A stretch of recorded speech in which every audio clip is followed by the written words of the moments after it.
Summer Hancock debuted on the 14th of December 2020. As each other type had representation for super types, it was finally time for the Psi typing to receive its own super type character. This batch released during the summer of 2020 in Japan, and Global got this batch right before the new year. The characters in this batch included Viola, Royal Vacation, Nico Robin, Nighttime Vacation on the Beach, Rebecca, Royal Vacation, and the Sugo-Fest exclusive character of the batch aimed to grant higher damage based on how much you had healed in the previous turn, and on release had the best super type special in the game, introducing Boa Hancock, Vacation on the Evening Beach.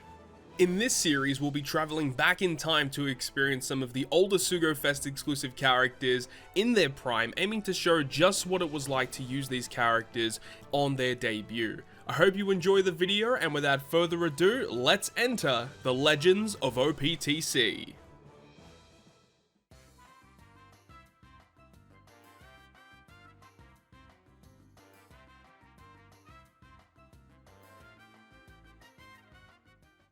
So thank you very much for checking out yet another episode of the Legends of OPTC, and in today's video we're going to be covering the summertime batch that came out towards the end of 2020. So this is a pretty cool release. A lot of people were wondering, we got so much support for all of the other super types, strength dex quick, we had int characters, and we just didn't have any psi super types at this current point in time.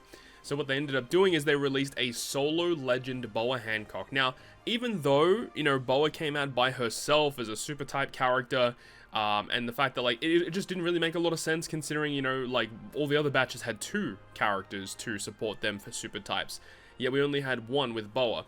However, we're going to be covering a character next week, which was the next character to debut right after Boa, at least on Global, and lo and behold, it was another Psi super type. So we'll go into that in next week's video. But this batch is actually really good. This introduced some fantastic rare recruits on top of having a legend that was pretty good on release, all things considered.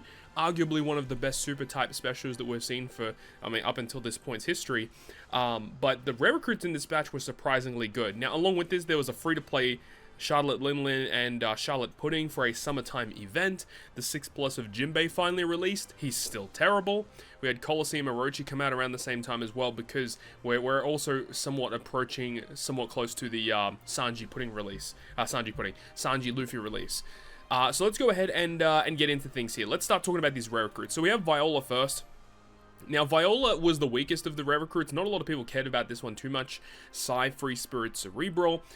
Reducing blindness as a crewmate, which is kind of interesting. The special ability here, reducing attack down by 7 turns, that's just fantastic utility. On top of boosting orbs of Dex and Psi characters by 1.75 times for 1 turn. If you hit 3 perfects, you get a 2 times orb boost in the next turn. I believe this rare recruit was actually used for one of the first Grand Voyages when it came out. I think a lot of people wanted to use this character mainly just because removing 7 turns of attack down and getting multiple turns of orb boost was pretty valuable. So I think that was literally the only real time that I remember ever using this character. Overall though, just a pretty decent rare recruit overall. It just didn't really see as much play as the other two. We'll leave Nico Robin for last. Let's have a look at Rebecca. So Rebecca, this character was also very good. I've used this character a ton. Psi Slasher Free Spirit. Now, the ability here to reduce barriers by 1 turn, already very cool. And then reduce 7 turns of Special Bind, and 1.75 times color affinity for 3 turns. For a rare recruit at this time frame, this is a fantastic special ability.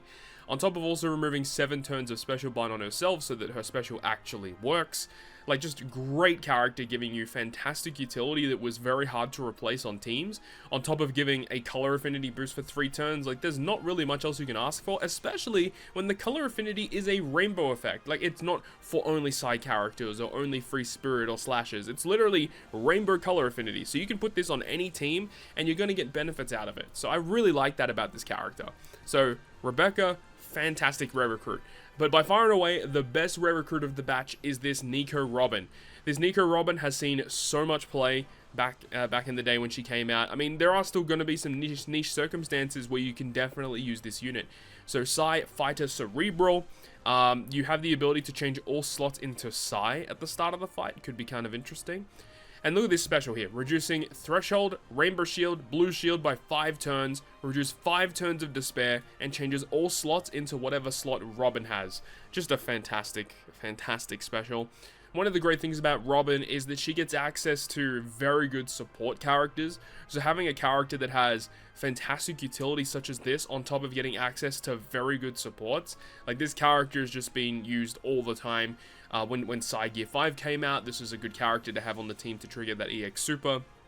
Obviously, this has just been good in so much content. Removing all 3 of these defensive effects by 5 turns. There have been some other rare recruits that have done it in the past, namely Usohachi, Bobbin, Praline. There's been a ton of these types of units, and these units that remove 5 turns of these defensive effects have always been valuable to have.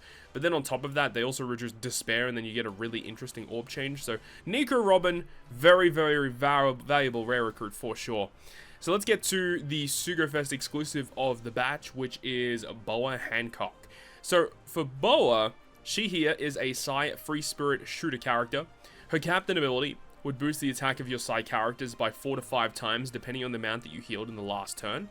So I think the value is, so 7,000. If you heal 7,000, you'll get the max 5x boost. So the interesting thing is if you use like the Ho ship, which already gives you 2,000 healing at the end of the turn, or 3,000 healing, whatever it is, and then you have, you know, your auto healing sockets that heals you another 1,000. So just with a ship and also your natural auto healing from your sockets, you can already get already nearly 4.5 times from just that alone. So if you're healing with a couple of recovery slots, you're going to be able to achieve that 7,000 actually pretty easily.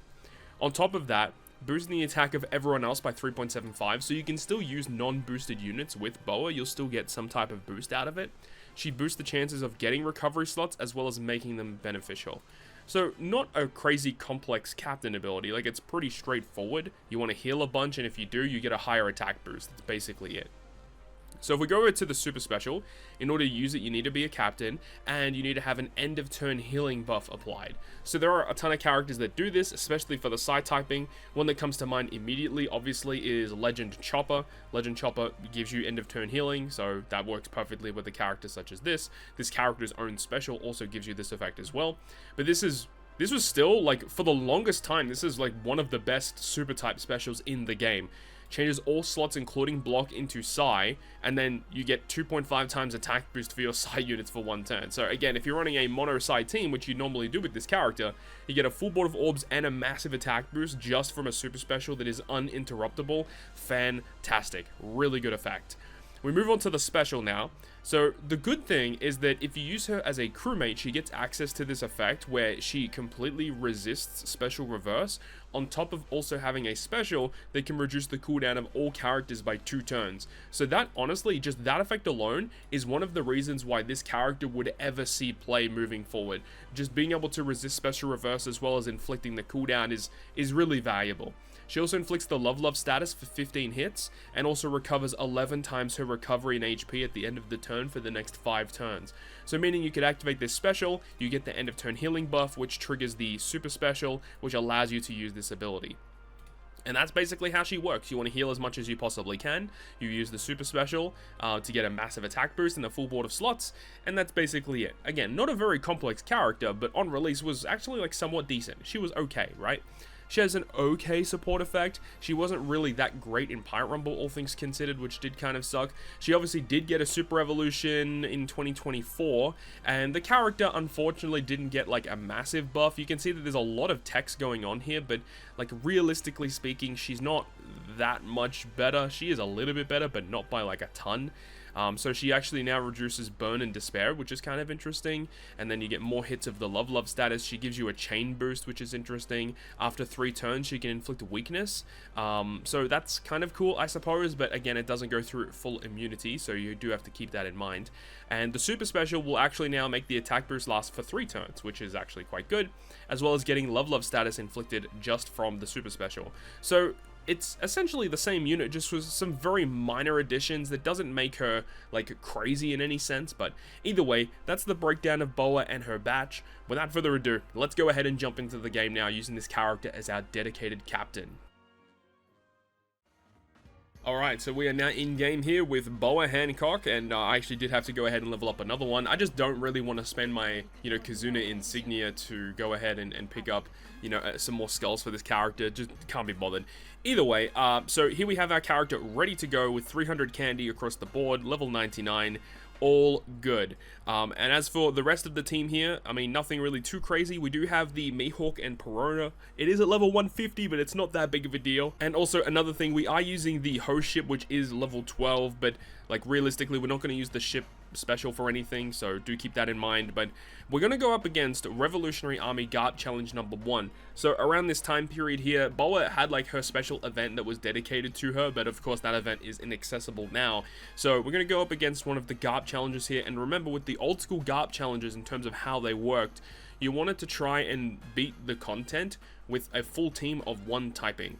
That was essentially how it worked back in the day. Sometimes they had challenges that wanted you to use certain classes, which made things very interesting. But of course, we're just going to run our full side team here with Boa Hancock as our dedicated captain.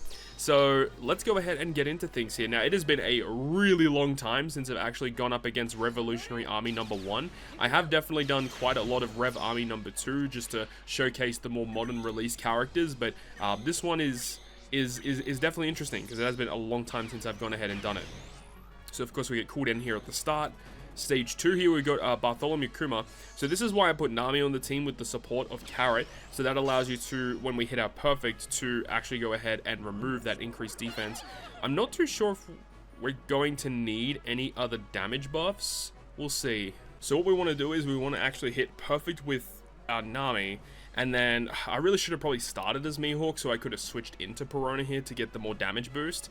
Probably would have been a bit more appropriate. Alright, let's just see how we do. Oh, we didn't hit our perfect. Okay, well, I'm a silly goose. Okay, well, what happens next? Oh my god, that's so much damage. What do you do? We're inflicted with burn. Okay, well, we do have Nami. She actually does remove the burn, right? I'm pretty sure... No, she doesn't. Okay, well, that doesn't help.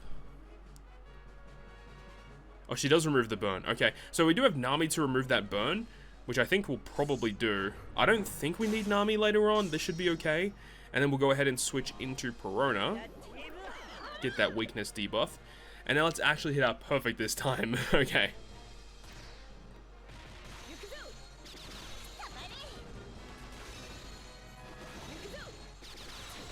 Alright. We got there in the end. It was looking a little scary, but we got there. We got there. Okay, so next we have the Nico Robin stage with some mob characters. So we're going to go ahead and use our Kuma special. I wonder if we're going to get any knockouts with the Kuma special. Let's go ahead and see. So, of course, the big thing about this guy is he removes 7 turns of Bind and Despair. He's fantastic. But he also has the chance to instantly defeat enemies. We missed. Okay, that's fine. I also have the Trafalgar Law, which is why I brought him, because he does give us an orb boost, and because our classes of our captain are Shooter and Free Spirit, we get the Chain Boundary and the orb boost, and then, of course, the fantastic slot change that Law has as well. This is what I'm saying. Like, Trafalgar Law back in the day was that guy. He was, like, that guy to put on your team. He was so, so good. We'll go ahead and switch over to Mihawk as well, and then we'll go ahead and kill.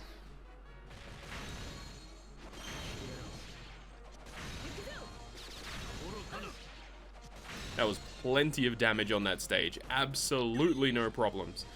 Okay, so now we have Ivankov and Inazuma. This stage also does kind of suck. These guys just have like a lot more HP. Really annoying. It doesn't help that Inazuma is on a 1-turn cooldown. That can happen. Oh, luckily Kuma has the ability to resist blow away. That's kind of clutch. Okay. Completely forgot about that. They blow away one of your middle row characters for 1 turn. So that's pretty dope that we got to avoid that. So, Ivankov is an int character, so we have natural type advantage against Ivankov, so that's not an issue, but Inazuma might take a couple of turns to take down. Let's see how we go.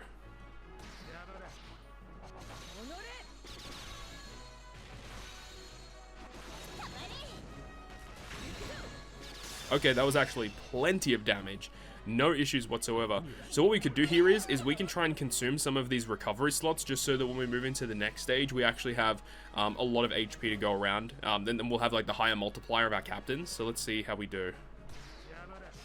So we'll consume those recovery slots. And now we're definitely at the max HP threshold here. Unfortunately, those slots are not what we were looking for.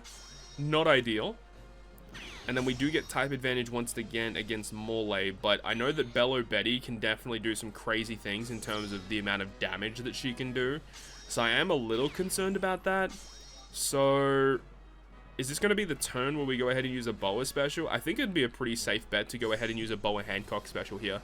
So here we have the special animation of this character, and of course with how it works, we get cooldown reduction, we're going to get the end of turn healing buff as well.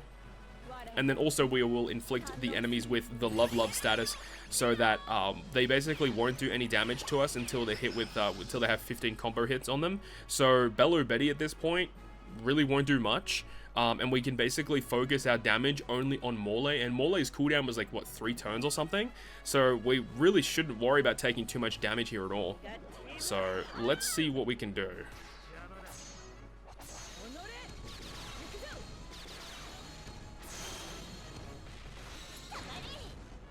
Okay, or you could just go ahead and kill. That also works too. That's dope. Then we have... I don't really want to use the Perona switch here. I kind of want to keep it. Next stage, we're going to have to deal with block slots. So, I guess, technically... Do you remove block slots? Yeah, you do, actually. Okay, that's kind of clutch, though... I think that's because of her level limit break. So, I think we'll probably end up using a Boa super type next turn. That's probably what I'm going to do. So, let's just go ahead and hit perfects. Yeah, Bello Betty has nowhere near as much HP. Okay, she was much easier to take down. Okay, so here we have Lindbergh and Karasu. I think, do these guys bind one of our crews? I think, do they bind them? I swear, I'm pretty sure they do. Is it our right column? Yeah, it is. Okay, so Kuma's going to be perfect here once again. So we're going to go ahead and use Kuma.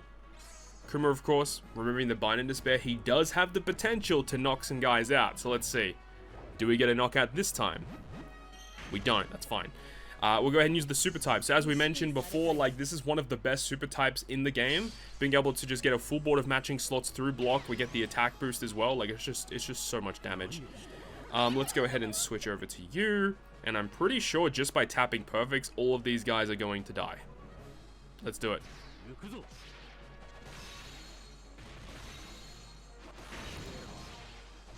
Yeah, that was more than enough damage. That was plenty of damage. Man, this is just so easy. And then we reach the boss stage here. So here we have Sabo and Koala. Sabo and Koala, of course, pretty annoying. If they do get a chance to attack you, they will do a ton of damage, so be careful. And then we have...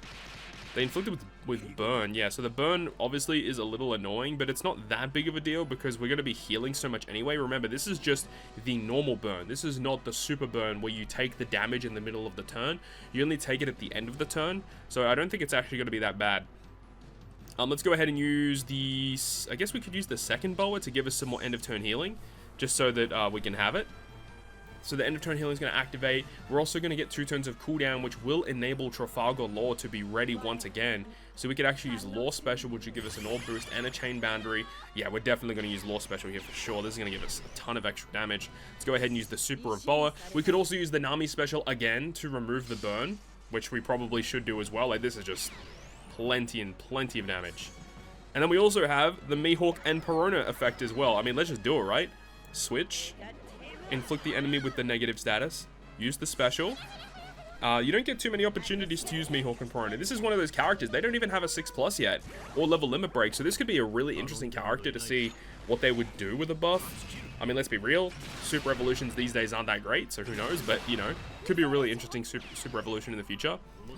And then just to add the cherry on top, let's go ahead and use Nami to remove that burn. Oh, it removes the chain... It removes Law's chain boundary. Okay. You know what? It's not that bad because we have so much additional damage. It really shouldn't be that bad. Alright, let's see. Yeah, that was plenty of damage. That was plenty of damage. And then, of course, they do revive, which does kind of suck. But, of course, the burn isn't going to be that big of a deal. They only recover 500,000 HP. So let's go ahead and do this. There we go. And we got the knockout against Sabo and Koala. So yeah, very comfortable playthrough here. And of course, if this was back in the day, you'd be pretty happy because you would have gotten all of those missions complete for the Psy variation. But either way, very, very cool. So looking forward into next week's video. Next week's video is a very, very big deal. The reason for it is because we are going to be covering the first Super Sugo-Fest exclusive that has ever debuted in Treasure Cruise history. That is none other than Goldie Roger. Yes, we're going to be covering Roger in next week's video. Can you believe it? We've already made it to Goldie Roger. It is insane that we've already made it there. So, yeah, we're going to be covering him next week, and we also have Kozuki Odin, who debuted at the same time, so yeah, that's going to be a bunch of fun. So hopefully you enjoyed this video today, though. If you did, make sure to go ahead and leave a like, and if you want to stay up to date with all of the content that I post, including more One Piece Treasure Cruise content, make sure to hit the subscribe button down below. Other than that, guys, I'll see you guys within the next video.